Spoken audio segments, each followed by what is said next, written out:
Hello বন্ধুরা, আসসালামু আলাইকুম। তালহা আইটির আরও একটা ভিডিওতে আপনাদের স্বাগতম।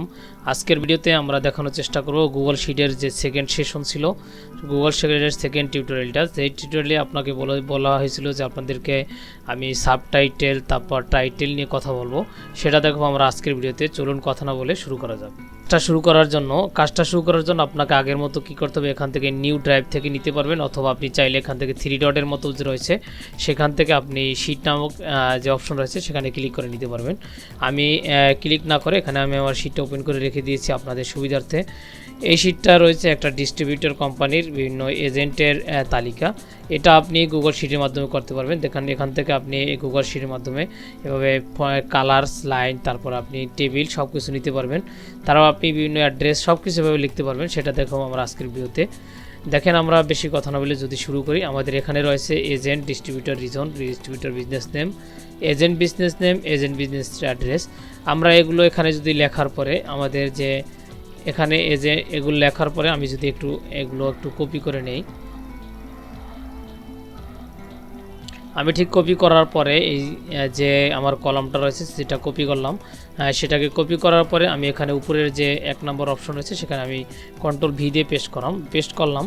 দেখেন পেস্ট করার সাথে সাথে কি হলো, এটা আমার যে এইটা রয়েছে সেটা আমার ওপেন হয়ে গেল। যেখানে কপি পেস্ট দরকার সেখানে কপি পেস্ট হয়ে গেল। এখন আমি যদি চাই এখানে ডাবল ক্লিক করে আপনি কোনো কিছু এডিট করতে পারবেন। এখানে ডাবল ক্লিক করার পরে আপনি এখান থেকে পাবেন আপনার ফন্টের নাম, অর্থাৎ আপনি কাউন্টের মানে কি কাউন্ট করতে চান এখান থেকে সেটা আপনি এখান থেকে দিতে পারবেন। তারপরে পাবেন আপনি এখানে পাশে ফন্টের নাম, আপনি কোন ফন্টে ব্যবহার করতে চান, মোটা ফন্ট না বাঁকানো ফন্ট না চিকন ফন্ট, এখান থেকে আপনি সব ফন্ট পাবেন।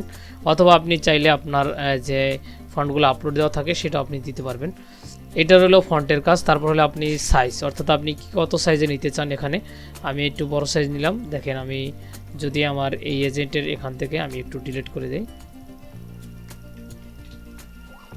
দেখেন তারপর যদি আমি চাই এখান থেকে আমার এই ডিস্ট্রিবিউট কথাটাও আমি একটু এইখানে বড় করে দিই, তাহলে আমি এখানে মাউসটা নেওয়ার পরে আমাদের এখানে এইরকমের অপশন দেখা যাবে। তখন আপনি একটু ক্লিক করলে এখান থেকে বড় ছোটো করে নিতে পারবেন আপনার যে এইটা।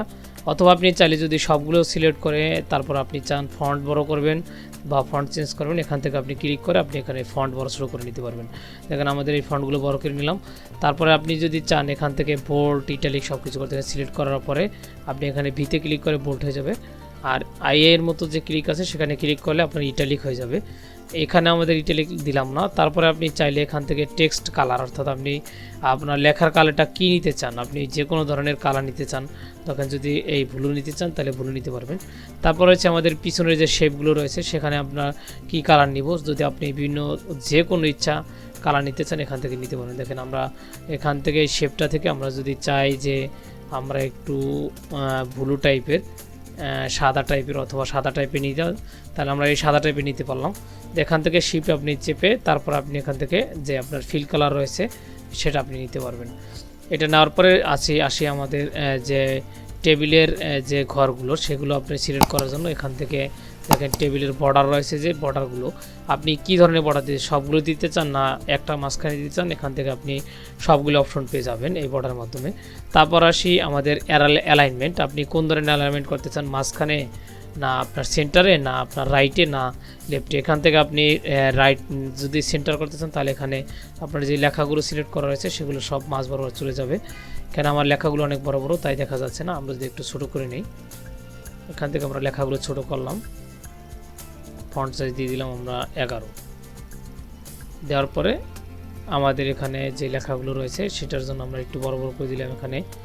দেওয়ার পরে দেখেন আমাদের এই রোটা আমরা সিলেক্ট করলাম। সিলেক্ট করার পরে আমরা চাচ্ছি যে আমাদের এইটা অ্যালাইনমেন্ট মাঝখানে হোক।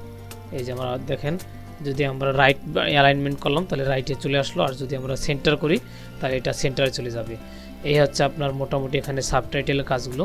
তারপরে যদি আমরা এডিট মেনুতে দেখি এখান থেকে আপনি অনেকগুলো কাজ পাবেন, যা কিবোর্ড ছাড়াও আপনি এখান থেকে আনডু, রিডু, কাট, পেস্ট করতে পারবেন। আপনি কপি করতে পারবেন, আবার চাইলে এখান থেকে গিয়ে পেস্ট করতে পারবেন।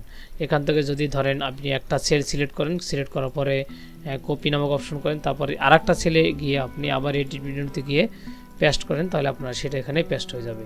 এটা হলো আপনার এডিট মেনুর পেস্টের কাজ। তারপরে আপনি চাইলে স্পেশালভাবে পেস্ট করতে পারেন। আপনি ভ্যালু না ফর্মুলা কোনটা করতেছেন সেটা এখান থেকে দেখতে পাবেন, অথবা আপনি চাইলে এখান থেকে রো কলাম ভ্যালু সব কিছু এখান থেকে ডিলিট করতে পারবেন ডিলিট আমার অপশন থেকে। ধরেন আপনি যদি চান যে এজেন্ট নামক আমার যেই কলামটা রয়েছে সেটা আমি ডিলিট করব, তাহলে এখানে ডিলিট বাটন প্রেস করে এখানে র20 রয়েছে সেটা আমরা যদি সিলেক্ট করি তাহলে অটোমেটিক এখান থেকে আমাদের যে রটা রয়েছে সেটা ডিলিট হয়ে যাবে। তারপরে আপনার এটা সিলেক্ট করার পরে এখন আসি আমরা ভিউ মেনু।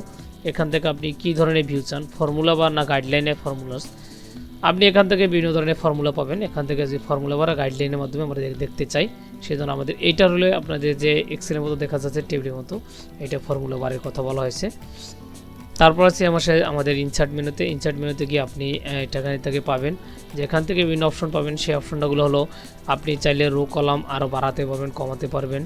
তারপর আপনি চাইলে এখান থেকে পিকচারও অ্যাড করতে পারবেন, আপনি কোন সেলে আপনার পিকচার অ্যাড করবেন সেটা দিতে পারবেন, কি ড্রয়িং করতে চান সেটা এখান থেকে দিতে পারবেন, অথবা আপনি চাইলে যে কোনো ফাংশন এখান থেকে নিতে পারবেন, যেমন যোগ বিয়োগ পূরণ ভাগ এগুলো সব কিছু আপনি এখান থেকে নিতে পারবেন। তারপর সে আমাদের ফরম্যাট মেনু, এখান থেকে আমাদের রয়েছে অ্যালাইন অটোমেটিক নাম্বারিং, আপনি কোন ধরনের নাম্বার চান ডেট টাইম কোনগুলো চান সেটা এখান থেকে দেখতে পাবেন। তারপরে এখান থেকেও আপনি ফন্ট সাইজ আপনি নিতে পারবেন, যদি আপনি কোনো সেল মার্চ করতে চান, ধরেন আপনি দুইটা সেল নিয়ে একটা সেল বানাতে চান তাহলে দুইটা সিলেক্ট করবেন, সিলেক্ট করার পরে ইনসার্ট মেনু থেকে যদি আপনি যে মার্চ অপশন রয়েছে ফরম্যাট অপশন থেকে যে মার্চ অপশন রয়েছে সেখান থেকে মার্চ নিতে পারেন। দেখেন মার্চ হরিজেন্টালি যদি ক্লিক করি আমরা, তারপর আমাদের 5 মিনিট টাইম নেওয়ার কথা বলেছে, তারপর ওকে যদি আমরা প্রেস করি দেন অটোমেটিক এখানে মার্চ হয়ে গেল, আমাদের এখানে যে আর একটা ঘর রয়েছে সেটার সাথে মার্চ হয়ে গেল। আমরা এখন ব্যাগে যাওয়ার জন্য কন্ট্রোল জেড প্রেস করতে পারবো, অথবা চাইলে এখান থেকে আন্ডু করেও আমরা দিতে পারবো। দেখেন এখানে কিবোর্ড শর্টকাটও দেওয়া আছে, আপনি চাইলে কিবোর্ড শর্টকাট দিয়ে করতে পারবেন। এটা ছিল আপনি মার্জের কাজ। তারপরে যদি আমরা একটু আসি ফর্মুলা বার থেকে আমাদের ডাটা সেন্টারে, যে আপনি চাইলে এখান থেকে ক্রিয়েট ফিল্টার করতে পারবেন। ধরেন আপনার এর ভিতরে যে নামগুলো আছে সেটা উপরে আনবেন, বি এর ভিতরে যে নামগুলো আছে সেটা উপরে আনবেন, এবং আপনি চাইলে ফিল্টার করেও দেখে নামগুলো নিতে পারবেন। এটা হচ্ছে আপনার ফিল্টারের কাজ। আর যদি আমরা টুলসের ব্যবহার চাই এখান থেকে, যে আপনি চাইলে আপনার স্পেলিং চেক করতে পারবেন এখান থেকে স্পেলিং নামক অপশন থেকে। সবশেষে আপনি যদি চান যে আমার এই ফাইলটা আমি সেভ করে প্রিন্ট করব, তাহলে আপনি দেখেন এখানে পাবেন অ্যালাইনমেন্টের পাশে, এখানে আপনি অ্যালাইনমেন্টের মতো অনেকগুলো অপশন পাবেন।